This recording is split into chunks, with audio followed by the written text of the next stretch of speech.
Hello there, my name's Gary Sims from Android Authority. Today we're going to be looking at the OPPO F1 Plus. Now the phone comes with a 16 megapixel front-facing camera. That's right, a front-facing camera is 16 megapixels. It's got 4 gigabytes of RAM. It's got 64 gigabytes of onboard storage. It's got a fingerprint reader. It's got VUOC fast charging. It's got Corning Gorilla Glass 4. It's got a really good set of individual features. And the question we're going to ask ourselves is, has OPPO managed to put this together to give us a good smartphone experience? Well, let's find out.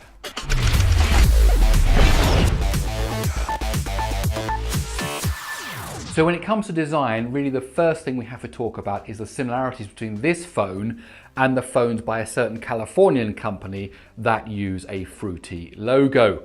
Now, for some of you doesn't really matter, you just don't care. For some of you, it's a real plus. You like the design, it's really not an issue to you. And for some of you, it will actually be quite a negative thing. It comes down to everybody's personal preference.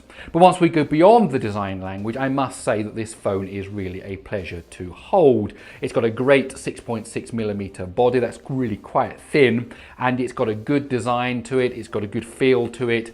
Everybody that I've handed this to say, hey, what do you think about this phone? They've been impressed by the way it feels in the hand. Of course, you as the consumer, it's your choice whether you want a phone that looks like this or not. Now, looking around the phone, on the front we have the 5.5-inch Full HD display, and then the home button, the physical home button, which has a built-in fingerprint reader at the bottom. Going around the edges, you have the volume rocker on the left-hand side and the power button on the right-hand side, which is just below the SIM tray. At the top, there's very little except for a small hole for a microphone, whereas at the bottom, things are quite busy. You have the speaker grill, you have the micro USB port, you have another microphone hole, and you have the 3.5mm headphone jack. Now on the back of the phone, you have the OPPO logo and of course the 13 megapixel camera. The OPPO F1 Plus comes with a high quality 5.5-inch Full HD IPS LCD display along with Corning Gorilla Glass 4. The display is bright and works well indoors and outdoors. With a resolution of 1920 by 1080, that 5.5-inch display gives you a pixel density of 400 ppi, which for a phone in the premium mid-range segment is more than sufficient. The viewing angles are good and the bezels are amazing. At just 1.6mm thick, the significant lack of bezels gives the display that edge-to-edge feel without incurring the additional cost of maybe a curved screen. One of the interesting features of ColorOS 3.0 on the F1 Plus is this eye protection display settings. According to OPPO, there is research which shows that shortwave blue light can actually be harmful to the eye. Therefore, they have a setting which is able to filter out this blue light and give the display a less jarring, more smoothing experience. Whether that's marketing or science, I don't know, but I like their thinking. Now turning our attention to the hardware, the F1 Plus boasts 4 gigabytes of RAM, a fingerprint reader and quick charging. The only slight letdown in my opinion is the choice of processor. The F1 Plus uses a MediaTek Helio P10, which is an octa-core processor with 8 Cortex A53 cores. 4 cores are clocked at 1.2 GHz and the other 4 cores are clocked at 2 GHz. Accompanying the CPU is the ARM Mali T860 GPU. In this particular one has 2 cores. In terms of everyday use, these specs are more than adequate and most users won't find themselves wishing for a different CPU. And because of that nice 4 gigabytes of RAM, even some die-hard power users among you will find the F1 Plus more than sufficient. However, if you play a lot of 3D games, go to lots of complex websites or use CPU intensive apps, then you may find that the Helio P10 isn't quite up to your needs. The use of a Cortex A53 octa-core processor is also reflected in the benchmarks. The OPPO F1 Plus scored 876 on Geekbench's single core tests and 3,311 for its multi-core tests. Now, for some context, these scores are lower than the octa-core A53 Kirin 935 found in the Mate S, lower than the octa-core A53 Helio X10 that's found in the Redmi Note 2, and also the single core test is actually lower than the 32-bit Snapdragon 801. As for Antutu, the F1 Plus scored 51,158, and for Epic Citadel, the device managed 42.4 frames per second on the ultra high quality mode. If you set the quality down to just high quality, then the device does score a very reasonable 59.4 frames per second. So though while the CPU seems to be a little lacking, it's towards the low end of the performance spectrum, it does seem that MediaTek have made some good choices in the GPU department. The fingerprint reader on the F1 Plus is very good. It's fast, accurate, and is certainly comparable with the lightning fast and reliable fingerprint scanner on the Huawei Mate 8. However, unlike the Mate 8, which has its fingerprint reader on the back, you can't wake and unlock your phone just by putting your finger on the reader. Instead, you need to press the home button with your finger, which will then wake the phone, and at the same time, it will unlock it. Now, that's maybe a minor difference, but my personal opinion is that it's better to have the fingerprint reader in a separate place rather than on the home button. If it's any consolation to you, the Samsung Galaxy S range and the Samsung Galaxy Note range suffer from the same problem. But that's just my humble opinion. The F1 Plus features a single speaker on the bottom edge next to the micro USB port. The speaker is quite loud and the sound is reasonable considering it isn't a front-facing speaker. As with many devices, music can sound a bit thin with a lack of bass.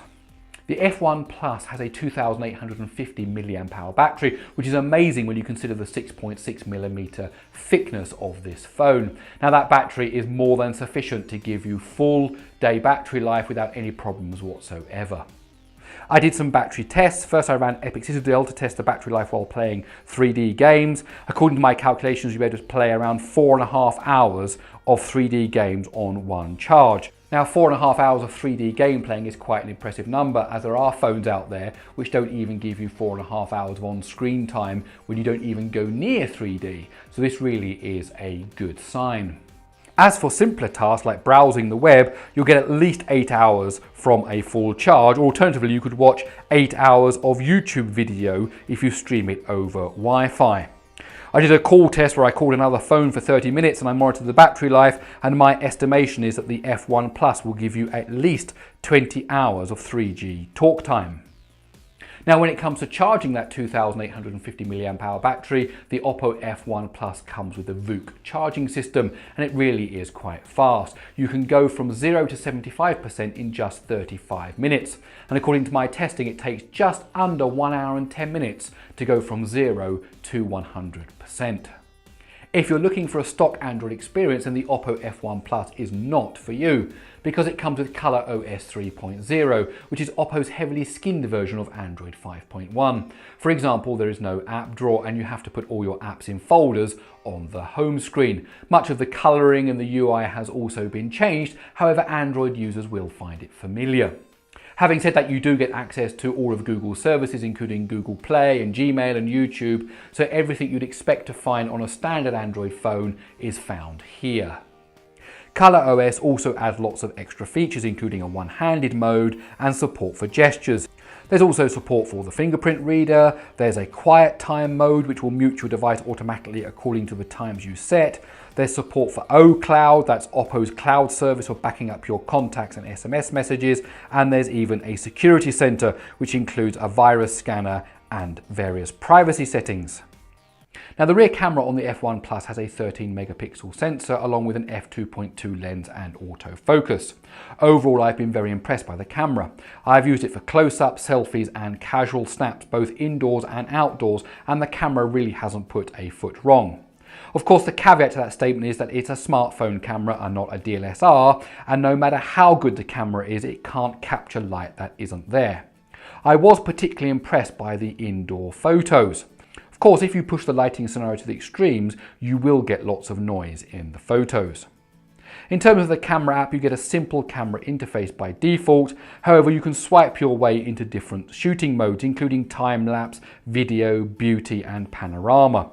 You can also tap on an icon to reveal functions like Ultra HD, filters, GIF animation, double exposure, and expert mode. The latter allows you to control the ISO, the shutter speed, and the white balance.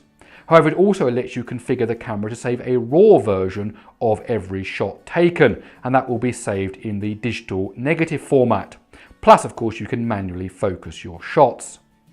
My biggest complaint with the camera app is it doesn't rotate all the UI elements when you go from portrait to landscape. Although some elements do move, many of them remain in portrait mode, which is really quite annoying. The OPPO F1 Plus is very unusual in the fact that its front-facing camera actually has a greater megapixel count than its rear-facing camera. The front-facing camera has a 16 megapixel sensor along with an f2.0 lens. The software for the front-facing camera has also been upgraded and tweaked. There is a new Beautify 4.0 mode for smoothing out those wrinkles and covering up those blemishes. Plus there is support for the new Selfie Panorama mode, which is designed for group shots. And so there you have it, the OPPO F1 Plus. It's got this sleek 6.6mm body, thin bezels, Corning Gorilla Glass 4, you've got that selfie camera at the front, 16 megapixels, you've got the fingerprint reader built into the home button, you've got VOOC fast charging, you've got 4GB of RAM, 64GB of internal storage. In fact, it's actually got dual SIM support, and one of the SIM slots can be replaced by a micro SD card so that you can expand the storage by another 128GB. Now there are three things that you might not like about this phone. One is the design language. Does it look too similar to the iPhone? The other is the ColorOS operating system. If you're used to using stock Android, then maybe you won't like ColorOS. And lastly, there is the processor. Really, I was looking for something with a bit better performance, especially when you consider all the extra features like 4GB of RAM, 64GB of storage that are built into this phone.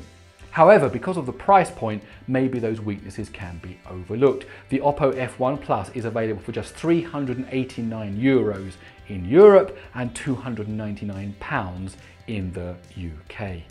Well, my name's Gary Sims from Android Authority, and I hope you enjoyed this video. If you did, please do give it a thumbs up. Also, don't forget to subscribe to Android Authority's YouTube channel. Please use the comments below to tell me what you think about the OPPO F1 Plus. And also, don't forget to stay tuned to AndroidAuthority.com because we are your source for all things Android.